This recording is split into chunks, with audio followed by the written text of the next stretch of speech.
O Evangelho, como me foi revelado por Maria Valtorta, capítulo 370. Quinta-feira antes da Páscoa. O convite dos pobres no palácio de Cusa. Uma afronta de Salomé, aquela que dançou para Herodes e pediu a cabeça de João Batista para sua mãe. Valtorta descreve a visão do dia 26 de janeiro de 1946.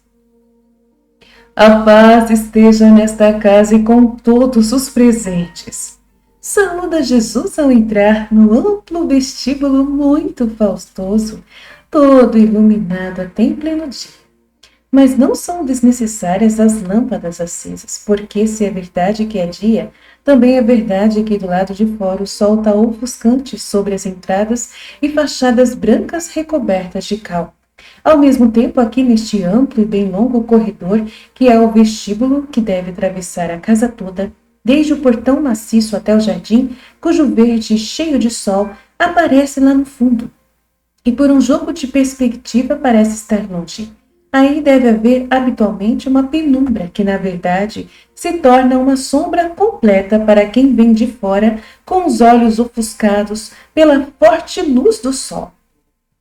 Por esse motivo, Cusa proveu que as grandes e numerosas lâmpadas com refletores de cobre em relevo que ele mandou cravar a distâncias regulares nas duas paredes do vestíbulo sejam todas acesas, inclusive as do lampadário central, que é uma ampla concha de alabastro cor-de-rosa, com encaixes na leveza carnosa do alabastro, dos jaspes e de outras escamas preciosas e multicores, que quando a luz se acende no interior, brilham como estrelas, projetando um arco-íris sobre as paredes pintadas de um azul escuro, sobre os rostos e sobre o pavimento de mármore cipolino.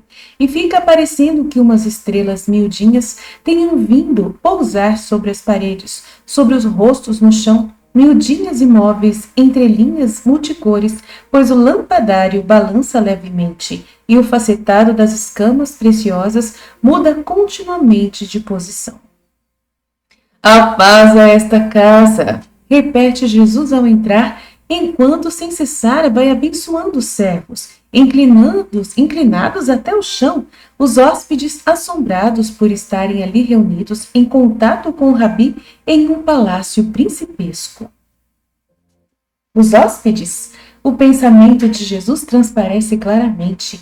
O banquete de amor que ele quis que fosse na casa da boa discípula é uma página do Evangelho traduzida em atos. Aí estão os mendigos, os estropiados, os cegos, os órfãos, os velhos, jovens viúvas com os filhos agarrados às suas vestes, ou mamando o escasso leite de uma mãe desnutrida. A riqueza de Joana já proveu a que se substituíssem as vestes esfarrapadas por vestes modestas, mais limpas e novas.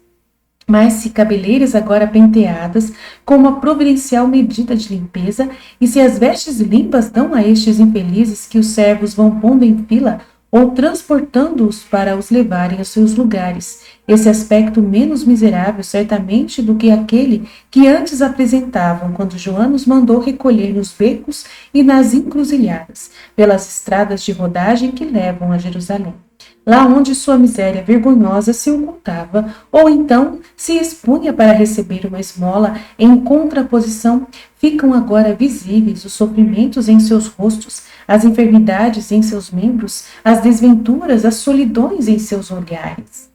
Jesus vai passando e abençoando.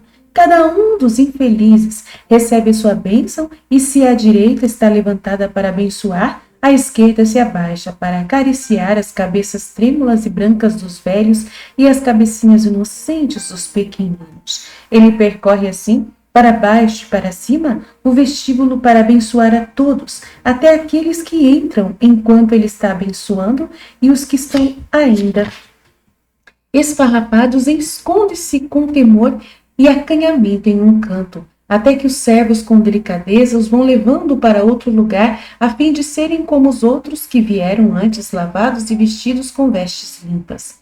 Passa uma jovem viúva com uma ninhada de meninos. Quanta miséria! O menor de todos completamente nu, enrolado no véu rasgado da mãe, e os maiorzinhos vestidos só o tanto necessário para salvar a decência. Somente o maior de todos, um rapazinho magro, tem uma roupa, que já pode ter esse nome, mas está descalço. Jesus observa e chama a mulher, dizendo: De onde vens? Da planície de Sarão, Senhor. Levi se tornou maior de idade e eu tive que acompanhá-lo ao templo. Porque ele não tem mais pai. E a mulher chora, sem fazer barulho, um pranto mudo de quem já chorou demais. Quando foi que morreu teu marido? Fez 1 ano no Shabat. Eu estava grávida de 2 meses e ela engole os soluços para não perturbar, inclinando-se toda sobre o pequenino. O menino, então, está com 8 meses. Sim, senhor. Que fazia o teu marido? A mulher murmura e em voz tão baixa que Jesus não entende. Ele se inclina para ouvir, dizendo: Repete sem temor. Ele trabalhava em uma alveitaria, mas já estava muito doente, porque ele tinha feridas que estavam supurando. E termina falando em voz muito baixa. Ele era um soldado de Roma. E tu és de Israel? Sim, senhor. Não me enxotes como imunda, como me fizeram os meus irmãos, quando fui a eles implorar piedade depois da morte de Cornélio. Não tenhas medos como esse. Em que trabalhas agora? Trabalho de criada, quando me querem, ou de respigadeira, ou pisoadeira de tecidos, batedeira de cânhamo, faço de tudo para matar a fome destes. Levi agora vai ser camponês, se o aceitarem, porque é de raça bastarda. Confia no Senhor. Se eu não tivesse confiado, teria me matado com todos eles. Senhor. Vá, mulher, nós nos veremos ainda. E se despede dela. Enquanto isso, Joana chegou perto dele e está de joelhos, esperando que o mestre a veja. De fato, ele, ao virar-se, logo a vê. A paz esteja contigo, Joana, tu me obedeceste perfeitamente. Obedecer-te é a minha alegria, mas não foi eu só que vim preparar-te a corte, como tu querias. Cusa me ajudou de todos os modos, e Marta e Maria também, e Elisa que está com elas, uns mandando os seus servos para que fossem buscar o que era preciso, ou ajudar os meus servos a reunir os hóspedes. Outros ajudando as escravas e os servos dos banhos a limpar os bem-amados, como tu os chamas. Agora, com a tua licença, eu vou dar a todos um pouco de alimento, a fim de que não fiquem cansados de esperar antes de irem para as mesas. Faze isso. Onde estão as discípulas? Estão no terraço de cima, onde estou preparando as mesas. Terei pensado certo? Sim, Joana, lá em cima estaremos tranquilos, nós e eles. Sim, eu também pensei nisso, porque, de outro modo, em nenhuma outra sala eu teria podido preparar lugares para tantas pessoas. Eu não queria fazer separações para não criar ciúmes e sofrimentos. Os infelizes têm uma sensibilidade tão aguda, ou melhor, uma percepção do sofrimento. Todos eles são uma só ferida, e basta um olhar para fazê-los sofrer. Sim, Joana, tu tens uma alma compassiva e compreendes. Deus te deu bem pela tua compaixão. Estão lá muitas discípulas? Todas as que estão presentemente em Jerusalém. Mas, Senhor, eu talvez tenha pecado. E queria te dizer-te uma coisa em segredo. Leva-me a algum lugar solitário. Vão indo os dois sozinhos para uma sala que, pelos brinquedos espalhados por toda a parte, dão a entender que se trata dos brinquedos de Maria e de Matias. E então, Joana? Meu senhor, eu certamente fui imprudente, mas meu ato foi espontâneo, tão impetuoso. Cusa me censurou por ele, mas, enfim. Veio ao templo um escravo de Plautina com uma tabuinha. Ela e suas companheiras perguntaram se não lhe seria possível ver-te. Eu respondi sim. Depois do meio-dia em minha casa, e elas virão. Eu fiz mal. Não para ti, mas para os outros, para aqueles que são totalmente de Israel, e não são amor como tu. Se eu errei, eu vou tomar providências para reparar, mas eu desejo tanto que o mundo todo te ama, que eu me pus a refletir que no mundo só tu és a perfeição, e que são muito poucos os que procuram ser semelhantes a ti. Tu fizeste bem, hoje eu vou pregar a todos vós, por meio de obras.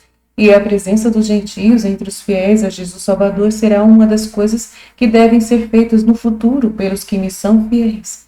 Onde estão as crianças? Por toda parte, Senhor. Sorri Joana, agora tranquilizada, e que termina dizendo: a festa as anima e elas correm para lá e para cá, como passarinhos felizes. Jesus a deixa, volta ao vestíbulo, faz um sinal aos homens que estavam com ele e se encaminha para o jardim a fim de subir depois para o vasto terraço. Uma alegre atividade enche a casa desde as cantinas até o telhado. Uns vão, outros vêm com alimentos e móveis, com trouxas de roupa, com cadeiras, acompanhando os hóspedes, respondendo a quem lhes faz perguntas, todos com alegria e amor. Jonatas, com a gravidade de sua função de intendente, dirige, vigia e aconselha incansavelmente.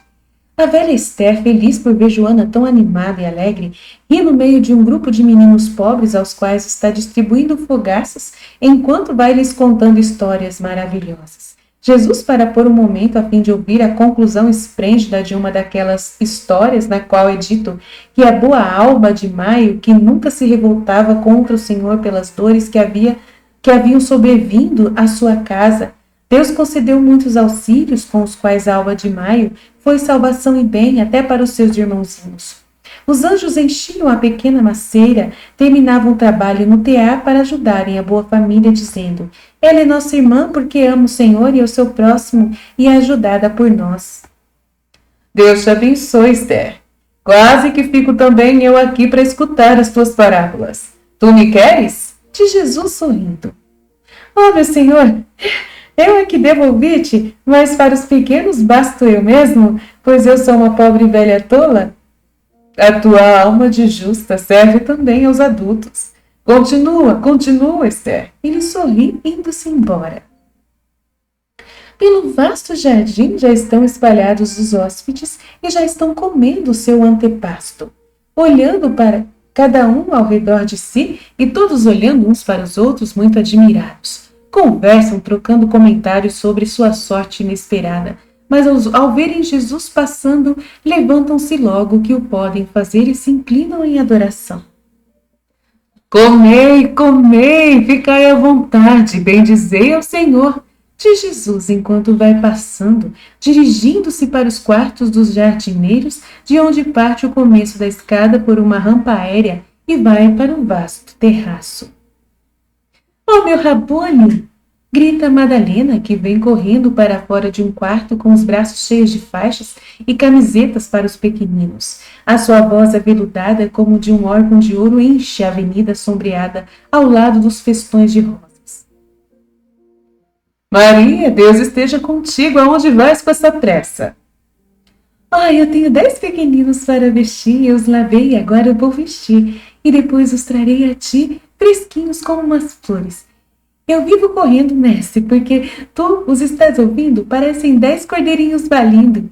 E sai correndo e rindo, muito alegre, serena com sua veste simples e senhoril de linho branco, apertada com uma cinta leve de prata, com os cabelos juntos em um simples nó sobre a nuca e seguros com uma fita branca atada sobre a testa. Como é diferente daquela que estava no Monte das Bem-aventuranças, exclama Simão Zelotes. Na primeira rampa de escadas passa a filha de Jairo e Anália, que vão indo tão rápidas que parecem estar voando. Mestre, Senhor! Exclamam elas. Deus esteja convosco aonde ides. Buscar toalhas, a criada de Joana nos mandou. Vais falar, mestre? Com certeza. Então corre, Miriam, passamos logo, vamos, diz Anália. Vós tendes todo o tempo para fazerdes o que deveis. Preciso atender as outras pessoas. Mas desde quando, menina, te chamas Miriam? Diz Jesus, olhando para a filha de Jairo. Desde hoje, desde agora foi tua mãe que me deu este nome, porque não é verdade, Anália? Hoje é um grande dia para 4 virgens. Oh, sim! Nós o diremos ao Senhor ou deixamos que Maria o diga? Não. É ela que fala. Sim, nós o diremos ao Senhor ou deixamos que Maria o diga? Deixamos para Maria.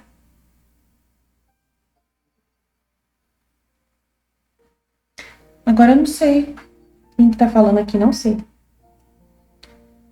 Deixemos para Maria. Vai, vai, Senhor, a mãe te falará.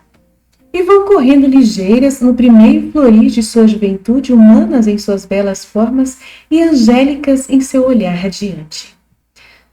Já vão indo na terceira rampa quando passam por Elisa de Bet-Sur, que vai descendo vagarosamente em companhia da mulher de Filipe. Ah, Senhor, grita esta última. A uns 10, outros tiras. Mas que tu sejas bendito do mesmo modo. De que estás falando, mulher? Ah, é o Felipe que fala. De que estás falando, mulher? Agora ficarás sabendo que pena e glória, Senhor. Tu me mutilas e me coroas. Felipe, que está perto de Jesus, diz: Que ela está dizendo? De que estás falando? Tu és minha mulher, e o que te acontece? Diz respeito a mim? Tu saberás, Felipe. Vai, vai com o mestre.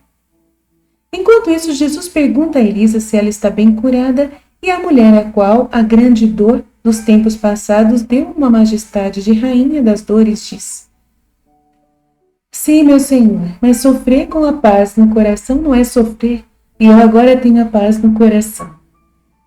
E logo terás mais ainda. O que, Senhor? Vai e volta e ficarás sabendo. Jesus está aí, Jesus está aí! Trilam os dois meninos que estão com o rostinho apoiados sobre o parapeito cheio de arabescos que limita o terraço dos dois lados e que estão virados para o jardim, do qual descem ramos em flor com rosas e jasmins, pois o terraço é um vasto jardim pênsil, sobre o qual, nesta hora de sol, está estendido um toldo multicor.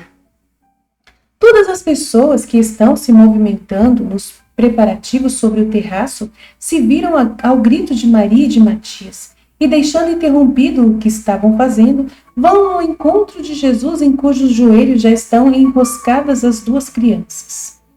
Jesus saúda as mulheres que se aglomeram em grande número, por entre as verdadeiras e próprias discípulas. As mulheres, as filhas, as irmãs de apóstolos e discípulos estão misturadas, outras menos conhecidas, menos íntimas, junto com a mulher do primo Simão, as mães dos guias de asnos de Nazaré, a mãe de Abel de Belém, da Galileia, Ana de Judas, que mora perto do lago Merom, Maria de Simão, mãe de Judas de Queriote, Maria de Simão, mãe de Judas de Queriote, Noemi de Éfeso, Sara e Marcela de Betânia. Sara é a mulher que Jesus curou no Monte das Bem-aventuranças e mandou para Lázaro com o velho Ismael. Agora ela parece criada de Maria de Lázaro. Depois a mãe de Jaia, a mãe de Filipe de Arbela, Dorcas, a jovem mãe de Cesareia de Filipe, sua sogra, a mãe de Anália, Maria de Bosra, a miraculada da lepra que foi com o marido a Jerusalém, e outras e mais outras que não são novas para o nosso olhar, mas que nossa memória não é capaz de mencionar com o seu nome próprio. Jesus vai entrando pelo vasto terraço retangular que de um lado está virado para o cisto, que chega até perto do quarto, desemboca junto à escadaria interior, ao que parece e é semelhante a um cabo pequeno, colocado no canto setentrional do terraço. Desse ponto se vê toda Jerusalém e com ela seus contornos mais próximos. É uma vista maravilhosa. Todas as discípulas, ou melhor, todas as mulheres, deixam de ocupar-se com as mesas para irem comprimir-se ao redor de Jesus. Os servos continuam em seu trabalho. Maria está perto do filho, a luz dourada que se filtra pelo grande toldo, estendido sobre uma boa parte do terraço, depois se transforma em uma luz delicadamente esmeraldina naqueles pontos aonde, para chegar aos olhos, ela tem que passar por um entrelaçamento de jasmins e de roseiras, que formam uma latada. Ela parece mais jovem e ligeira, como se fosse uma irmã das discípulas mais jovens, somente um pouco mais alta e bela, bela como a mais bonita das rosas que florescem no jardim pênsil, nos grandes tanques postos ao redor dele para conter as roseiras, os jasmins, os lírios do vale, os outros lírios e outras plantas graciosas.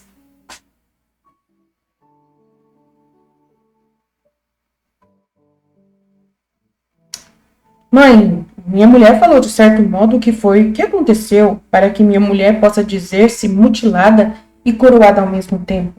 Pergunta a Filipe, que está se queimando pela vontade de saber. Maria sorri docemente enquanto olha para ele e ela, tão inimiga de confidências, lhe pega a mão e lhe diz: Serias tu capaz de dar ao meu Jesus a coisa que te é mais querida?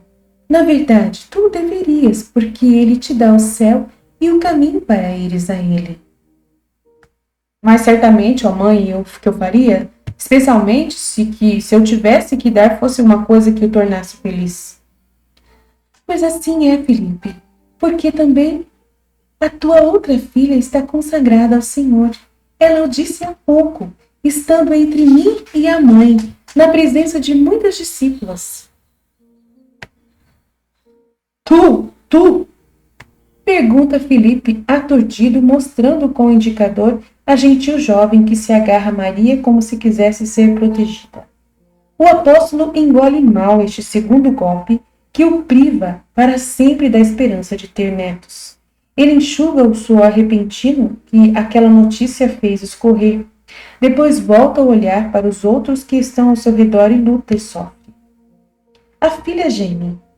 Pai, teu perdão e a tua bênção, e cai aos pés dele. Filipe a acaricia maquinalmente sobre os cabelos castanhos, procura limpar a garganta que está apertada por um nó e finalmente fala. Perdoa seus filhos que pecam, tu não estás pecando ao te consagrares ao mestre. E o teu pobre pai não pode senão dizer-te que tu sejas bendita, a filha, minha filha, como é suave e tremenda a vontade de Deus, e se inclina, e faz erguer-se e a abraça e beija na fronte, sobre os cabelos, vai depois em direção a Jesus e lhe diz: Aí está, eu a gerei, mas tu és o Deus dela, teu respeito é maior do que o meu. Obrigado, Senhor, pela alegria que... E não pôde prosseguir, cai de joelhos aos pés de Jesus e se inclina para beijar os pés enquanto geme, dizendo: Netos nunca mais, nunca mais. Eles eram meu sonho, o sorriso da minha velhice. Perdoa este choro, meu Senhor, eu sou um pobre homem.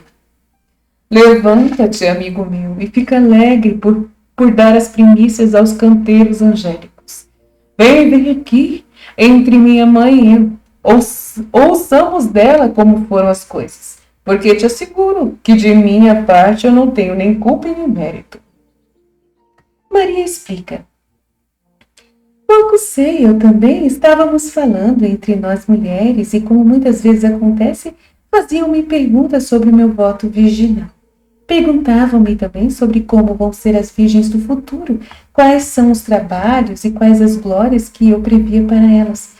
Eu respondia como eu sei, e no futuro eu previa para elas uma vida de oração, de consolação nos sofrimentos que o mundo vai dar a meu Jesus. Eu dizia, serão as virgens que sustentarão os apóstolos, que lavarão o mundo emporcalhado, vestindo-o com sua pureza, perfumando-o com ela. Elas serão os anjos que cantarão os louvores para encobrir as blasfêmias. E Jesus ficará feliz com isso e dará graças ao mundo e usará de misericórdia por causa dessas cordeiras espalhadas pelo meio dos lobos. E outras coisas eu dizia, e foi então que a filha de Jairo me disse: Eu também assim desejei fazer, e hoje estou mais alegre do que uma andorinha, porque todos os laços estão rompidos. E foi então também que a tua filha, Filipe, disse: eu também serei como vós, virgem para sempre. A mãe, Eila, que aí vem, as fez considerar que assim não se pode tomar tão grande decisão, mas ela não mudou de parecer. E a quem lhe perguntava se esse era um pensamento antigo, ela dizia não. E a quem lhe perguntava como lhe havia vindo tal pensamento, dizia não sei, como uma flecha de luz que me rasgou o coração e eu compreendi com que amor eu amo a Jesus. A mulher de Filipe pergunta ao marido: Ouviste? Sim, mulher, a carne geme, e deveria cantar porque esta é uma glória. Esta nossa carne pesada gerou 2 anjos? Não chores, mulher. Tu disseste antes, ele te coroou. A rainha não chora quando recebe a grinalda. Mas Filipe também está chorando, e muitos estão chorando, tanto homens como mulheres, agora que todos estão recolhidos aqui em cima. Maria de Simão chora num canto, num choro incontrolável. Em outro canto está chorando Maria Madalena, e dilacerando o linho de sua veste, a qual ela vai arrancando maquinalmente os fios da orla que a compõe. Anastásica está com olhos lacrimejantes, tentando cobrir com a mão o rosto choroso. Por que estão chorando? Pergunta Jesus. Ninguém responde. Jesus chama Anastásica e lhe pergunta de novo. E ela responde. Porque, Senhor, por uma alegria repugnante que eu tive somente por uma noite, perdi a sorte de poder ser tua virgem. Todo estado é bom se nele se serve ao Senhor. Na igreja futura haverá virgens e matronas, todas úteis para o triunfo do reino de Deus no mundo e para o trabalho dos irmãos sacerdotes. Elisa de Bertissur, venha cá. Consola esta quase menina e com sua mão põe Anastásica nos braços de Elisa. E com sua mão ele coloca Anastásica nos braços da Elisa. Desculpa, gente. E as observa enquanto Elisa a acaricia e a outra se abandona entre aqueles braços da mãe e depois pergunta. Elisa, conheces a história dela? Sim, senhor, e me causa muita pena esta pobre pomba sem ninho. Elisa, amas esta sua irmã? Se a amo, muito, mas não como irmã, ela pode ser minha filha. E agora que ela continua falando. E agora que estou com ela nos braços, parece-me voltar a ser mãe, a mãe feliz no tempo passado. Quem confiarás esta pobre gazela? A ti, Elisa. A mim? A mulher abre os braços para poder olhar para o Senhor, não acreditando. A ti, tu não a queres? Oh, Senhor, Senhor, Senhor! E Elisa de joelhos se arrasta até Jesus e não sabe nem como que vai dizer para poder expressar sua alegria. Levanta-te e sê para ela santamente uma mãe, e que ela te seja santamente uma filha, e vós duas caminhai pelo caminho do Senhor. Maria de Lázaro, porque está chorando, logo tu que estava tão alegre até agora mesmo? Onde estão as 10 flores que me querias trazer? Estão dormindo satisfeitas em seu esplendor, mestre. Eu chorava porque nunca mais terei o esplendor das virgens, e a minha alma chorará sempre e nunca ficará saciada porque eu pequei. O meu perdão e o teu pranto te tornam mais limpa do que elas. Vem cá, não chores mais. Deixa o pranto para quem tem que se envergonhar de alguma coisa. Eia! Vai buscar as tuas flores, e de vós também, esposas e virgens, e de dizer aos hóspedes de Deus que subam. É preciso despedir-nos deles antes do fechamento das portas, pois muitos deles estão dispersos pela campina. Eles vão obedientes, elas vão obedientes, ficando Jesus sozinho no terraço em seu lugar, acariciando Maria e Matias, Elisa e Anastásica, que ainda estão se segurando pelas mãos, olhando-se nos olhos com um sorriso ainda molhado por um choro feliz. Maria de Simão, sobre a qual se inclina compassiva a mãe de Jesus. Joana está à porta do quarto olhando meio duvidosa, um pouco para dentro e um pouco para fora, procurando ver Jesus. Os apóstolos e os discípulos desceram juntos com as mulheres, a fim de ajudar os criados a transportar os estropiados, os cegos, os coxos, os encolhidos e os velhos por sobre a longa escadaria. Jesus levanta a cabeça, que estava inclinada sobre as duas crianças, e vê Maria inclinada sobre a mãe de Judas. Ele se levanta e vai até ela. Põe a mão sobre a cabeça encarnecida da Maria, da mãe de Judas Iscariotes. Por que está chorando, mulher? Oh, Senhor, eu dei à luz a um demônio. Nenhuma mãe, Israel, terá uma dor como a minha dor. Maria, uma outra mãe, pelo mesmo motivo que o teu me disse. E me diz essas palavras, pobres mães. Meu Senhor, haverá algum outro que como Judas será pérfido e acelerado para contigo. Não pode haver. Ele que te tem, entregou-se agora a práticas imundas. Ele que respira o teu hálito é um libidinoso ladrão e talvez se torne homicida. Ele pensa em mentir. Sua vida é uma febre. Faze que ele morra, Senhor. Por piedade, faze que ele morra.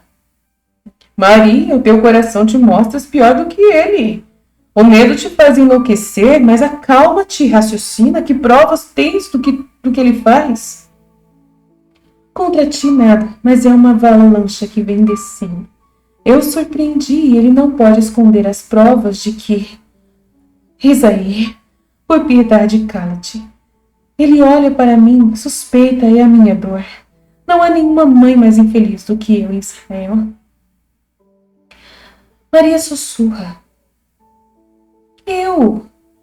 Porque a minha dor, eu uno a dor de todas as mães infelizes. Porque a minha dor é causada pelo ódio, não de uma pessoa, mas do mundo todo. Maria Santíssima, né? Fala isso. Jesus, chamado por Joana, vai até ela. Enquanto vai, Judas vem até sua mãe, que está sendo confortada por Maria, e se dirige a ela, dizendo: Pudeste dizer os teus delírios, caluniar-me. Estás contente agora? Judas, falas assim a tua mãe? Pergunta séria a Maria, mãe de Jesus. É a primeira vez que a vejo assim. Sim, porque estou cansada da perseguição dela. Oh, meu filho, não é uma perseguição, é o amor. Tu dizes que eu estou doente, tu dizes que eu te calunio e que dou ouvidos aos teus inimigos, mas tu não tens razão. Acompanhas e estimas seres nefastos que irão te arruinar, porque tu és fraco, meu filho, e eles já perceberam isso. Dá razão a tua mãe, escuta o Ananias, velho e sábio. Judas, tem dó de ti e de mim, Judas, porque por onde vais, Judas? Judas, que vai atravessando correndo o terraço, vira-se e diz: Vou onde sou útil e venerado, e desce precipitadamente a escadaria, enquanto sua infeliz mãe, aproximando-se do parapeito, lhe grita: Não vás, não vás! Eles querem a tua ruína, filho, meu filho! Judas já chegou lá embaixo e as árvores o escondem à vista da mãe. Ele reaparece por um momento em um espaço vazio antes de entrar no vestíbulo. Lá se foi. A soberba o devora, geme sua mãe. Rezemos por ele, Maria, rezemos nós duas juntas, diz a Virgem, segurando pela mão a triste mãe do futuro deicida. Enquanto isso, estão começando a sair os hóspedes, e Jesus está conversando com Joana. Está bem, pois então venham. Muito melhor será se estiverem vestidas com vestes hebreias para não provocar a prevenção de muitos. Eu as espero aqui, vai chamá-las. E encostado ao umbral, observa o afluxo dos convidados que os apóstolos, os discípulos e as discípulas estão guiando amavelmente para as mesas, segundo uma ordem pré-estabelecida. No centro está uma mesa baixa para as crianças e, em seguida, de um lado e do outro, todas as outras em fileiras paralelas. Mas enquanto os coxos, cegos, encolhidos e estropiados, os velhos, as viúvas e os mendigos já se prepararam para contar as histórias de suas dores que estão impressas em seus rostos, eis que gentis como cestas de flores estão sendo trazidos nos cestos grandes transformados em berços, e até pequenos cofres nos quais, deitados sobre almofadas, dormem os lactentes das mães mendigas. E Maria Madalena, já tranquilizada, corre para Jesus dizendo: Chegaram as flores, venha abençoá-las, meu Senhor. Mas ao mesmo tempo Joana aparece vindo das escadas internas e diz: Mestre, aqui estão as discípulas pagãs. São 7 mulheres vestidas com vestes escuras e modestas, semelhantes às das hebreias. Todas têm um véu sobre o rosto e um manto que as cobre até os pés. 2 delas são altas e imponentes e as outras de estatura mediana. Mas quando, depois de terem venerado o mestre, elas tiram o manto, é fácil reconhecer nelas Plautina, Lídia, Valéria, a liberta Flávia, aquela que escreveu as palavras de Jesus no jardim de Lázaro. E além dessas, há 3 desconhecidas. Uma tem um olhar que se usa ao comandar, mas ela também se ajoelha dizendo ao Senhor: E que comigo Roma se proste aos seus pés. A segunda é uma formosa matrona de uns 50 anos e por fim uma jovenzinha delgada e grácil como uma flor do campo. Maria Madalena reconhece as romanas, mesmo estando elas vestidas com vestes hebreias, e murmura: Cláudia! E fica de olhos arregalados. Para mim já chega de ficar ouvindo a palavra por meio do outro. A verdade e a sabedoria devem ser buscadas diretamente na fonte. Achas que nos reconhecerão? Pergunta Valéria a Maria Madalena. Se não vos traís dizendo o vosso nome, acho que não. Além disso, eu vos colocarei em um lugar seguro. Não, Maria. Coloca-as junto às mesas para servir aos mendigos. Ninguém irá pensar que as patrícias sejam servas dos pobres, dos mais humildes do mundo hebraico, diz Jesus. Consideraste bem, mestre, porque em nós a soberba é inata. E a humildade é o sinal mais claro da minha doutrina. Quem me quiser seguir deve amar a verdade, a pureza e a humildade, ter caridade para com todos e heroísmo para desafiar as opiniões dos homens e as pressões dos tiranos. Vamos! Perdão, ó Rabi, esta menina é uma escrava, filha de escravos. Eu a resgatei porque é de origem israelita e Plautina tem consigo, mas eu te ofereço, pensando estar agindo bem. O nome dela é Eglin. Ela te pertence. Maria, colhe-a. Depois pensaremos. Muito obrigado, mulher. Jesus vai para o terraço abençoar as crianças, muita curiosidade despertada pelas damas. Mas assim, vestidas e penteadas à moda das hebreias, com vestes quase pobres, não despertam suspeitas. Jesus vai para o centro do terraço, para perto da mesa das crianças e reza, oferecendo por todos o alimento ao Senhor. Abençoa e dá ordem para que comece a refeição. Os apóstolos, os discípulos, as discípulas, as damas são agora os servos dos pobres. E Jesus dá exemplo disso, arregaçando as largas mangas de sua veste vermelha e ocupando-se dos meninos, ajudado por Miriam de Jairo e por João. As bocas de todos aqueles desnutridos estão trabalhando com o desembaraço, mas os olhos de todos estão voltados para o Senhor. A tarde desce e levanta o todo, enquanto as luzes ainda desnecessárias estão sendo trazidas pelos servos.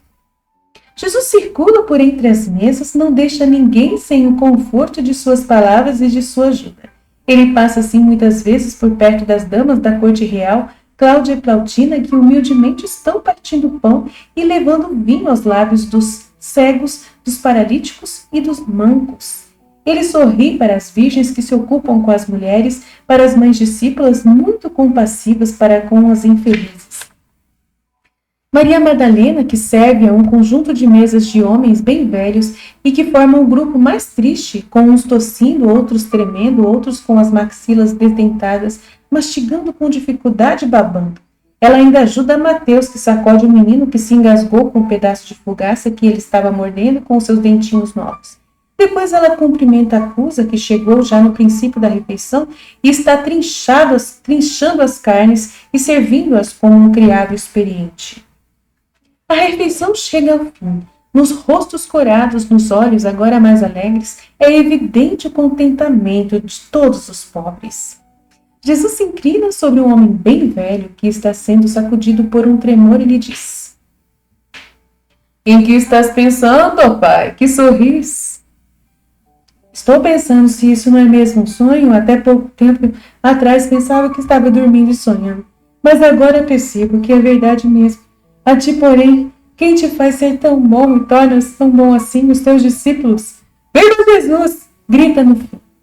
E todas as vozes destes miseráveis, e são centenas, gritam: Viva Jesus! Jesus dirige-se de novo ao centro, abre os braços, fazendo o sinal para que se calem, fiquem quietos e começa a falar, estando sentado com o menininho sobre os joelhos. Viva! Sim, viva Jesus! Não porque eu sou Jesus, mas porque Jesus quer dizer o amor de Deus que se fez carne e desceu entre os homens, para ser conhecido e para fazer conhecer o amor que há de ser o sinal da nova vida, da nova era. Viva Jesus, porque Jesus quer dizer Salvador. E eu vos salvo a todos, ricos e pobres, meninos e velhos, israelitas e pagãos, todos contanto que queirais mostrar-me a vontade de ser de salvos. Jesus é para todos, não é somente para este ou aquele, para todos eu sou amor misericordioso e a salvação segura, que é necessário fazer para ser de Jesus e, portanto, para ter a salvação?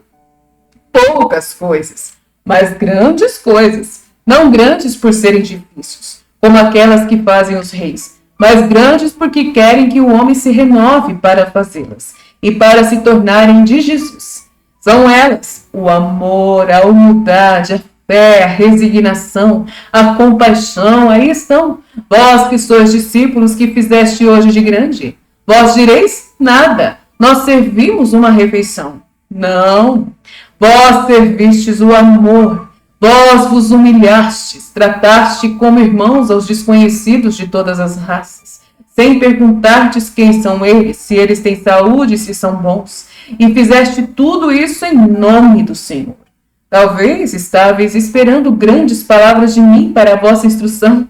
Eu vos fiz fazer grandes feitos. Começamos o dia com a oração, socorremos os leprosos e mendigos, adoramos o Altíssimo em sua casa, começamos o ágape fraterno e o cuidado com os peregrinos e os pobres, servimos, porque servir por amor é ser semelhantes a mim, que sou servo dos servos de Deus, servo até o aniquilamento na morte, para dar-vos a salvação. Uma vozeria e um tropel interrompem a Jesus. Um grupo agitado de israelitas sobe correndo pelas escadarias. As romanas mais conhecidas, isto é, Plautina, Cláudia, Valéria e Lídia, retiram-se para a sombra e abaixam o véu. Os perturbadores irrompem sobre o terraço e parecem procurar ninguém sabe o que. Cusa, muito ofendido, vai até adiante deles e lhes pergunta: Que quereis? Não é nada contigo, estamos procurando Jesus de Nazaré e não a ti. Eis-me aqui, não me estás vendo? Pergunta Jesus, pondo no chão o menino e erguendo-se impavido. Que estão fazendo aqui? Vós estás vendo. Aí estão perguntando. Eles se perguntaram: que estás fazendo aqui? Vós o estás vendo, faço o que eu ensino. E ensino o que se há de fazer, o amor aos pobres, que foi que vos disseram. Ouviram-se alguns gritos sediciosos, e como onde tu estás sempre a sedição, viemos ver. Onde eu estou, a paz. O grito que ouvistes era: Viva Jesus! Justamente, pensou-se tanto no templo como no palácio do Herodes que aqui estivessem conjurando contra... Quem? Contra quem? Quem é rei em Israel? Não é o templo, nem é Herodes. É Roma que domina. E louco será quem pensar em fazer-se rei onde ela impera. Tu dizes que és rei? Rei eu sou, mas não deste reino. Este para mim é insignificante demais. Demais insignificante é também o império. Eu sou rei do reino santo dos céus, do reino do amor e do espírito. Ide em paz ou ficai, se o quiserdes, e aprendei como se pode fazer parte deste reino. Os meus súditos aí estão, são pobres, infelizes, oprimidos. Além destes, os bons, os humildes e os caridosos. Ficai univos a eles. Mas tu sempre tomas parte nos banquetes em casas de festas no meio de mulheres bonitas e... Basta! Basta, em minha casa não se fazem tais insinuações e não se ofende o rabi. Sai fora! Provérgia acusa. Mas da escada interna salta sobre o terraço uma figura delgada de uma jovem velada. Ela corre, ligeira como uma borboleta, até Jesus. Tira o véu e o manto e cai aos pés de Jesus tentando beijá-los. Salomé! Grita Cusa e outros com ele. Jesus se afastou tão violentamente para escapar daquele contato que sua cadeira tombou e ele se aproveita dela para colocá-la entre ele e Salomé, como uma separação. Seus olhos causam medo, pois estão fosforescentes terríveis. Salomé, leviana e descarada, toda cheia de denguice, diz: Sim, sou eu. A aclamação chegou até o palácio. Herodes te manda uma embaixada para dizer-te que ele te quer ver, mas eu a precedi. Vem comigo, Senhor, eu te amo e te desejo tanto. Eu também sou carne de Israel. Vai para a tua casa. A corte te está esperando para prestar-te uma homenagem. A minha corte é esta, não conheço outra, nem outras homenagens. E com a mão ele mostra os pobres sentados às mesas. Eu te trago presentes para ela. Toma as minhas joias. Eu não as quero. Por que as recusas? Porque são imundas e dadas para um fim imundo. Vai-te embora. Salomé se levanta impedida, olha rapidamente para o terrível, o puríssimo, que a fulmina com o braço estendido e com o olhar de fogo. Ela olha furtivamente para todos e vê escárnio e nojo em todos os rostos. Os fariseus estão petrificados e observam a cena inesperada. As romanas resolvem ir para perto para verem melhor. Salomé tenta ainda uma última prova. Tu te aproximas até dos leprosos, diz ela, submissa e suplicante. Eles são doentes, tu és uma impúdica. Vai-te embora. Este último vai-te embora foi tão forte que Salomé recolheu o véu e o manto inclinado foi deslizando-se dirigindo para as escadarias. Cuidado, Senhor, ela é poderosa, poderia te fazer mal, sussurra, usa em voz baixa.